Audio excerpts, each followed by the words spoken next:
Сәлеметсіңдер ме балалар? 2 сынып қазақ тілі пәні 106 сабақ етістік тақырыбын жалғастыратын боламыз.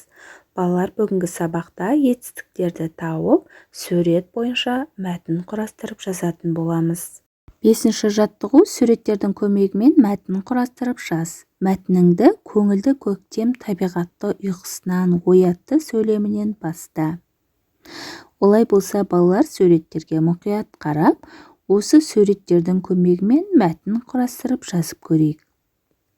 Көңілді көктем табиғатты ұйқысынан оятты. Жер беті қардан арылып, күннің көзі жылынып, ағаштар бүршік ата бастады. Қар астындағы аю да ұйқысынан оянды. Ол апанынан шығып, серуенге шықты. Жаңа өмірдің басталуымен бірге құстар да жылы жақтан оралып, аспанда қалықтап ән салды. Жаңбыр да жауып, топырақтың нәрі артып, табиғат қайтадан жан дүниесімен көркейіп, өзіне тән тіршілігін бастады. Барлық әлем жаңарды, табиғат оянды, ал біз оның әсем көрінісін тамашаладық. Осы сияқты балалар, сендер де мәтін құрастырып жазуларыңа болады. Етістіктердің астынсыз. Мәтіндегі етістіктер оятты, арылып, жылынып, бастады, оянды, шығып, шықты, оралып, салды, жауып, артып, көркейіп, бастады, жаңарды, оянды, тамашаладық сөздері. Бұл сөздер заттың іс-қимылын, іс-әрекетін білдіріп тұрған етістіктер. Сондықтан да осы сөздердің астын сызып қоямыз. 6-шы жаттығу: берілген сөздердің бәріне ортақ етістікті тап. Аққу, кеме, үйрек. Бұл үшеуіне де ортақ етістік жүзу, иә? Демек, аққу жүзді, кеме жүзді, үйрек жүзді деген етістікті қойып жазамыз. Келесі: көбелек, ұшақ, инелік. Бұл үшеуіне де ортақ іс-әрекет ұшу. Демек, көбелек ұшты, ұшақ ұшты, инелік ұшты деп ұшты сөзін қойып жазамыз. 7-ші жаттығу: сөздерді оқып, олардың етістік екенін дәлелде. Сайрады, жарқылдады, үрді, оқыды, ойлайды, жазады, көрді, жинайды, гүлдеді.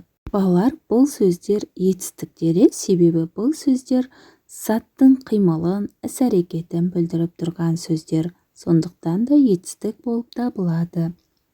Етістіктерге сұрақ қой, оларды тиісті сұрақтардың тұсына жаз. Не істеді? Сайрады, үрді, оқыды, көрді.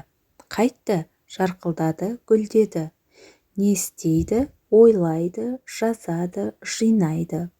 Осылай етістіктерді топтастырып, тиісті сұрақтардың тұсына жазып шығамыз. 8-ші жаттығу: көркем жаз. Табиғат тал бесігің. Сөйлемді көркем дәптерге көшіріп жазып аламыз, балалар. 9-ші жаттығу: шығармашылық үзіліс. Анаңмен зоо дүкенге бардың. Саған тор ішіндегі тотқыз қатты ұнады. Сатып алу туралы өтінішіңді анаңа қалай жеткізесің? Ол үшін төмендегі 3 сөйлемнің қайсысын таңдайсың? Анашым, мен мына тотқызды аламын. Анашым, мына тотқызды алып беріңізші.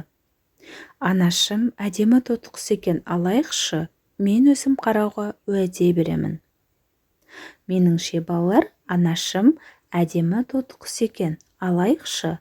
Мен өзім қарауға уәде беремін деген нұсқасын таңдасаңдар дұрыс болады.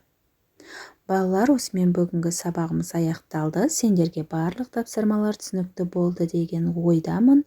Балалар, егер де каналға тіркелмеген болсаңдар, осы видеоның төменгі жағындағы подписаться батырмасын басып, каналға тіркеліп, лайк басып кетуді ұмытпаңдар.